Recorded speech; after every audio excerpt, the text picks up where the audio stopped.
ಇನ್ನು ತಮಿಳುನಾಡು ಮುಖ್ಯಮಂತ್ರಿ ವಿಜಯ್ ಮತ್ತೊಂದು ಕಾರಣಕ್ಕೆ ಸುದ್ದಿಯಲ್ಲಿದ್ದಾರೆ. ಶಾಸಕರಿಗೆ ಭರಪೂರ ಭತ್ಯೆ ನೀಡಿದ್ದಾರೆ. ಹಾಗಿದ್ರೆ ಕರ್ನಾಟಕದ ಹಾಗಿದ್ರೆ ಈ ತಮಿಳುನಾಡಿನ ಶಾಸಕರಿಗೆ ಏನು ಭತ್ಯೆ ಸಿಗ್ತಾ ಇದೆ? ಕರ್ನಾಟಕದಲ್ಲ, ತಮಿಳುನಾಡಿನ ಶಾಸಕರಿಗೆ ಏನೇನು ಸಿಗುತ್ತೆ? ತಮಿಳುನಾಡಿನ ಕತೆ ಏನು? ಏನೆಲ್ಲ ಕೊಡ್ತಾರಂತೆ ಶಾಸಕರಿಗೆ? ಸಂಬಳ ಗಿಂಬಳೆಲ್ಲ ಕೊಡ್ತಾರಲ್ಲ, ಅಷ್ಟು ದುಡ್ಡಿದೆಯಾ? ಚಿನ್ನ ಕೊಡಬೇಕು, ಮತ್ತೊಂದು ಕೊಡಬೇಕು. ವಿಜಯ್ ಏನು ಮಾಡ್ತಾ ಇದ್ದಾರೆ ಬನ್ನಿ ನೋಡ್ಕೊಂಬರೋಣ. ಪ್ರತಿಯೊಬ್ಬರಿಗೂ ಕಾರು, ತಿಂಗಳಿಗೆ 1 ಲಕ್ಷ ಭತ್ಯೆ. 234 ಶಾಸಕರಿಗೆ ತಮಿಳುನಾಡು ಸಿಎಂ ವಿಜಯ್ ಗಿಫ್ಟ್.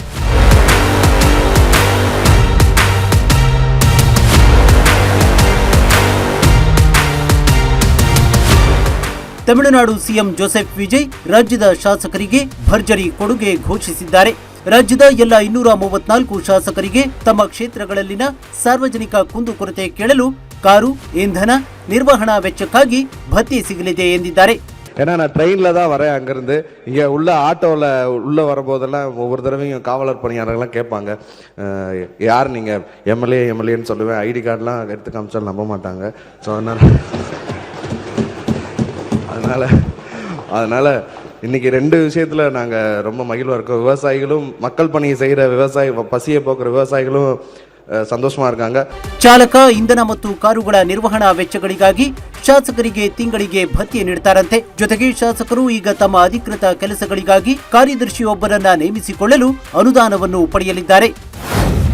ತಮಿಳುನಾಡಿನ 234 ಶಾಸಕರಿಗೆ ಭರ್ಜರಿ ಕೊಡುಗೆ ನೀಡಲಾಗಿದೆ. ಶಾಸಕರಿಗೆ ವಾಹನ ವೆಚ್ಚ, ಚಾಲಕನ ವೇತನ ನೀಡಲಾಗುತ್ತಿದೆ.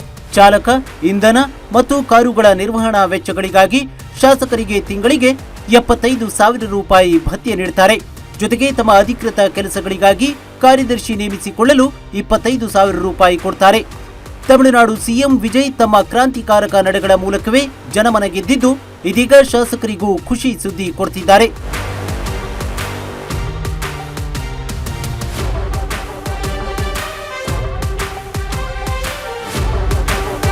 News desk, Ashwavega news.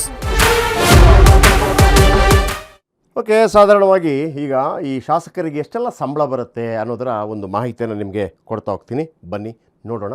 ಒಬ್ಬ ಶಾಸಕ ಆದರೆ, ನೀವು ನಾಳೆ MLA ಆದರೆ ಇಷ್ಟೆಲ್ಲ ಬರುತ್ತೆ. ಇಷ್ಟೆಲ್ಲ ಬರೋದಕ್ಕೆ 100 ಕೋಟಿ ಖರ್ಚು ಮಾಡಬೇಕಾ ಅಂತಲೂ ಪ್ರಶ್ನೆ ಮಾಡಿ ಅದಕ್ಕೂ ಉತ್ತರ ಕೊಡ್ತೀನಿ. ಶಾಸಕರ ಸಂಬಳ ಎಷ್ಟು? ಸ್ಪೀಕರ್ಗೆ 75,000 ರೂಪಾಯಿ, ಮುಖ್ಯಮಂತ್ರಿ 75,000 ರೂಪಾಯಿ, ಉಪಸ್ಪೀಕರ್ 60,000 ರೂಪಾಯಿ, ವಿಪಕ್ಷ ನಾಯಕ 60,000 ರೂಪಾಯಿ, ರಾಜ್ಯ ಸಚಿವ ದರ್ಜೆ ಮಿನಿಸ್ಟ್ರು 50,000 ರೂಪಾಯಿ, ಶಾಸಕ ಅಥವಾ MLCಗೆ ಜಸ್ಟ್ 40,000 ರೂಪಾಯಿ, ಒಂದು ಅಧಿವೇಶನಕ್ಕೆ ಒಂದು ದಿನಕ್ಕೆ 7,000 ರೂಪಾಯಿ, ಮನೆ ಬಾಡಿಗೆ 1,20,000 ರೂಪಾಯಿ ಕೊಡ್ತಾರೆ. ತಿಂಗಳಿಗೆ 1,20,000 ರೂಪಾಯಿ ಕೊಡ್ತಾರೆ. ಮನೆ ನಿರ್ವಹಣೆಗೆ 30,000 ರೂಪಾಯಿ ಕೊಡ್ತಾರೆ. ಇದೆಲ್ಲ ಶಾಸಕರಿಗೂ ಕೂಡ ಮನೆ ನಿರ್ವಹಣೆಗೆ 30,000 ರೂಪಾಯಿ.